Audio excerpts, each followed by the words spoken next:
The first message arrived as a polite whisper across the void.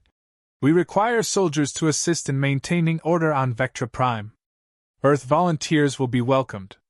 The Xylar Collective assumed humans were predictable, primitive, obedient if disciplined, cute even.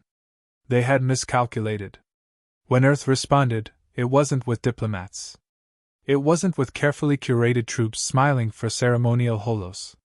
It was with warships, hundreds of them, bristling with weapons that made the Xylar's prideful capital ships look like toys. And behind every turret, every hatch, every armor-plated hull were humans. Not soldiers. Enforcers. Captain Rourke leaned over the viewport of the Goliath, eyes narrowing at the sprawling blue and green jewel below. They asked for soldiers, he muttered, voice low, gravelly from decades on the front lines. They got enforcers. Big difference. Lieutenant Imani, checking tactical readouts, let out a dry laugh. I like the part where they're going to wish they'd never sent that invite. Rourke's jaw tightened. Don't underestimate pride. They'll learn. Hard. The humans aboard the Goliath weren't here to negotiate or charm. They were here to remind the galaxy exactly who humanity had become, a species bred in chaos, honed in war, and perfected in stubborn, brutal survival. As the fleet dropped from hyperspace into Vectra Prime's orbit, the planet's leaders floated in their levitation chambers, tentacles twitching, eyes wide. Welcome, humans!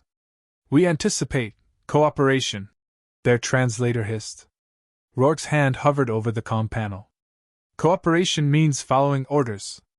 Ignore them, and we'll show you the difference between polite soldiers and enforcers. The Xylars didn't flinch. Not yet. They believed their protocols, their manuals, their calculations would protect them. They were wrong. Because Earth didn't send soldiers. They sent humans, unpredictable, unrelenting, and terrifyingly precise when cornered. And within hours, Vectra Prime would never see the galaxy the same way again. The first contact was polite, painfully, dangerously polite.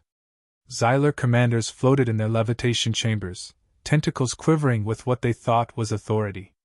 Welcome, humans! We anticipate great cooperation. Their translator hissed, voice syrupy and precise. Captain Rourke didn't flinch.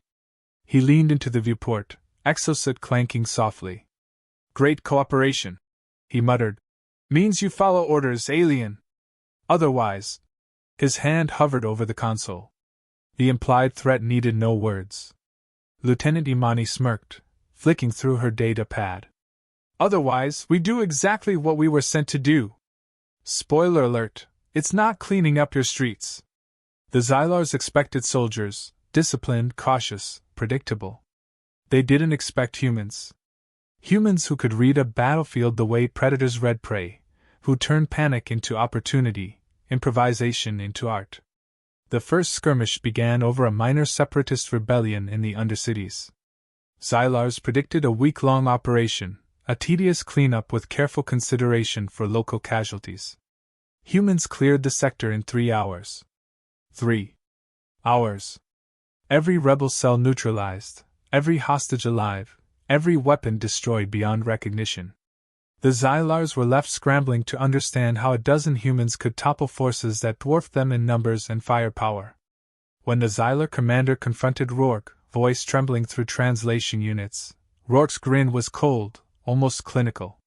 You said you wanted soldiers? You didn't say you wanted survivors.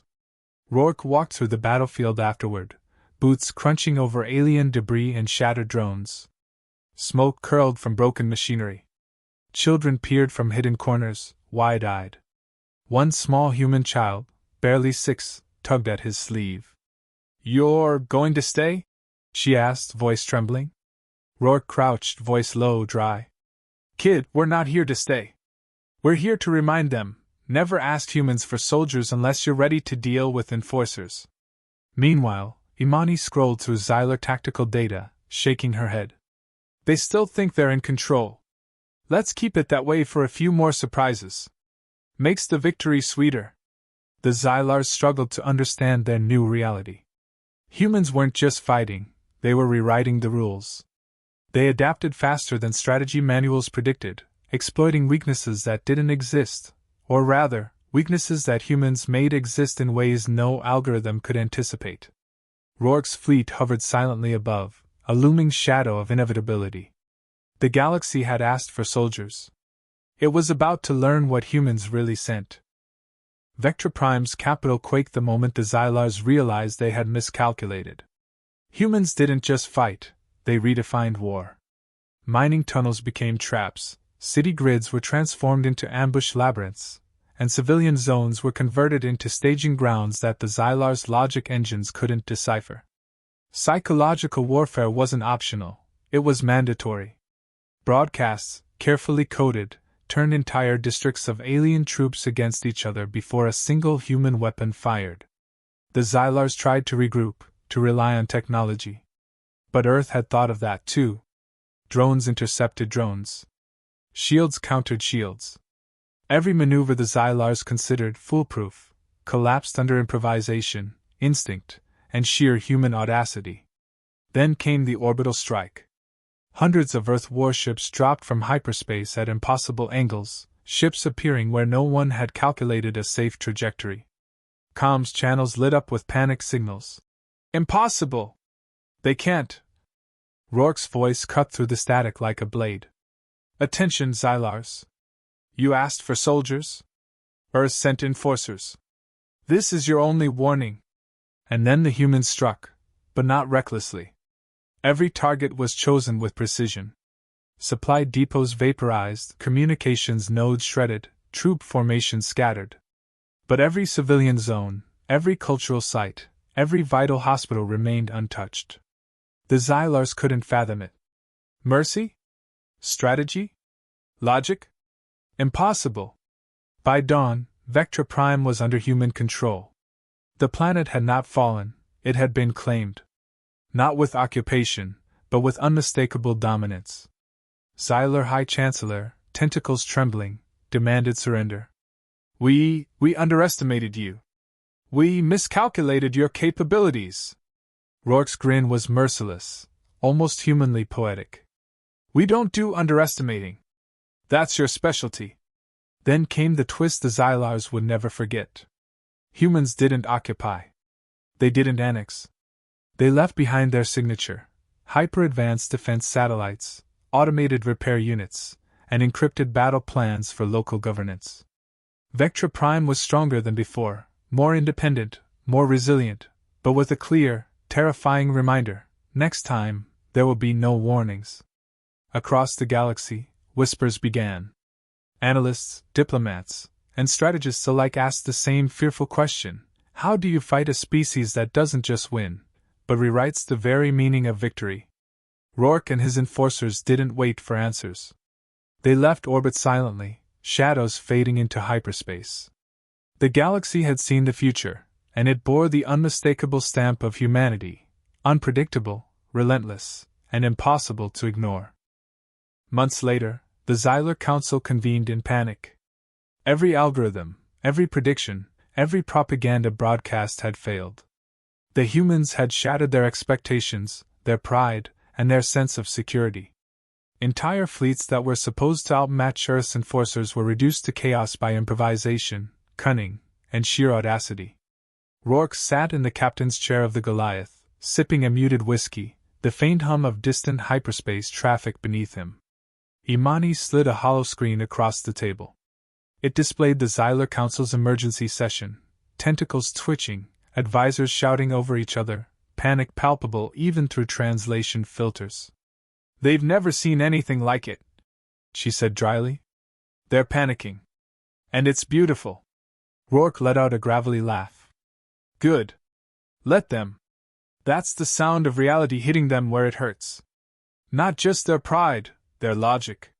Humans had left their mark, not as conquerors, but as enforcers, as a species that could never be underestimated. Vectra Prime survived, but it would never forget. The Xylars had survived too, but they would carry the memory of human ingenuity and wrath in every calculation, every decision, every future conflict. Somewhere in the void, a Xylar child whispered to its parent, eyes wide and trembling, "Are humans monsters?" The parent's tentacles shivered. No, worse. They're humans. Back on Earth, Rourke sent his final message to the stars. Ask for soldiers again, and next time, we won't send warnings. The galaxy finally understood the truth about humanity. They were unpredictable, unrelenting, and terrifyingly intelligent. Humans didn't just fight, they redefined what it meant to survive, to dominate, and to be feared. In the endless black, the warning burned bright: never underestimate humans. Not their diplomacy, not their technology, not their wrath.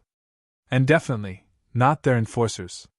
The stars were wide, cold, and dangerous. But now, humanity had carved its place. And every alien empire would remember the sound of the Goliath's engines leaving orbit, echoing like a promise: humans do not negotiate. Humans do not surrender. Humans endure. And when humans endure, the galaxy bends.